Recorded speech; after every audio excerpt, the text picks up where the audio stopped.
नमस्कार मित्रांनो. तर मित्रांनो, आजचा विषय आपण घेतलेला आहे बेडवरील तण नियंत्रण. तर मित्रांनो, बरेच शेतकरी यावर्षी सर्वरंब्यावर सोयाबीनची लागवड करत असतात. तर त्यांच्यासाठी सर्वात महत्त्वाचं आणि सर्वात कठीण जी समस्या ज्याला म्हणतो आपण ते म्हणजे तण नियंत्रण. कारण की जे शेतकरी पहिल्यांदा सोयाबीन बेडवर करतात त्यांच्यासाठी तर खूपच अवघड जी गोष्ट आहे ती म्हणजे तण नियंत्रण. कारण की आपण याच्यामध्ये अनुभव घेतलेला आहे की आपण सुद्धा पहिले जे वर्ष होतं ते आपल्याला सर्वात जास्त परेशान केलं म्हणजे ते तणानं. तर त्याच्यामध्ये तुमची गलतीसुद्धा याच्यामध्ये होऊ नये यासाठी आपण आजचा व्हिडिओ जे आहे हे बनवत आहोत.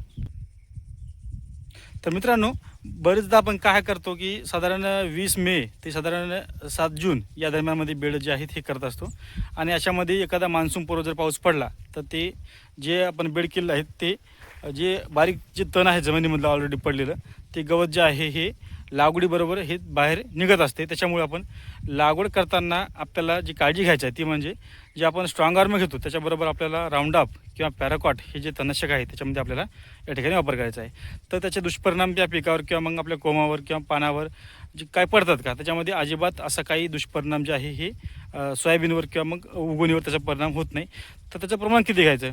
जर आपण स्ट्रॉंग आर्मची जी एक पुडी असते साधारण 12.4 ग्रामची जी पुडी असते त्याच्यासोबत आपण एका पंपाला राऊंडअप 100 मिली याचा वापर करू शकता किंवा पॅराकॉट जे आहे हे आपण 100 मिली या ठिकाणी वापर आपण करू शकता.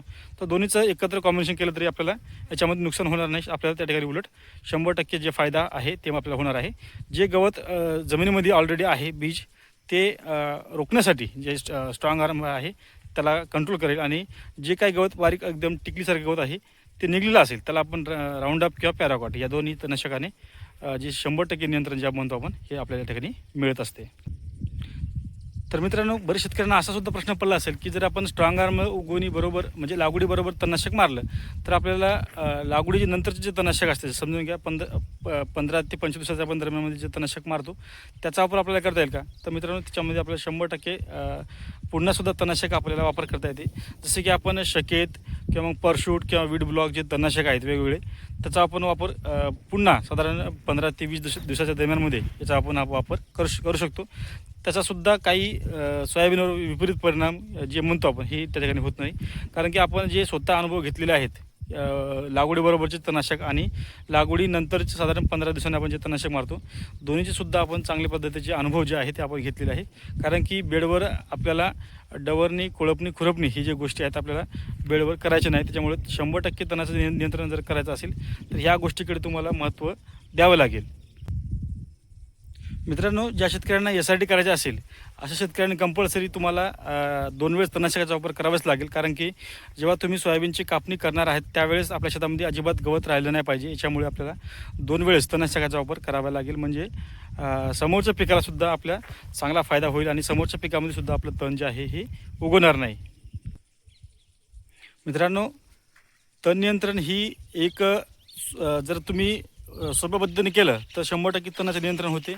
जर तुम्ही वेळेला जर चुकून जर तणनाशकाचा वापर केला तर तुम्हाला नुकसान जास्त त्या ठिकाणी बघायला मिळेल आणि खर्चसुद्धा वाढलेला बघायला मिळते. कारण की आपण बरेचदा असं बघतो की बरेच शेतकऱ्यांना वेळेवर तणनाशक न मारता तो 2 दिवसांना पुन्हा लेट होणे किंवा मग अशामध्ये पाऊस कंटिन्यू सुरू असणे याच्यामध्ये आपल्याला बरेचदा तणनाशक मारणं होत नाही.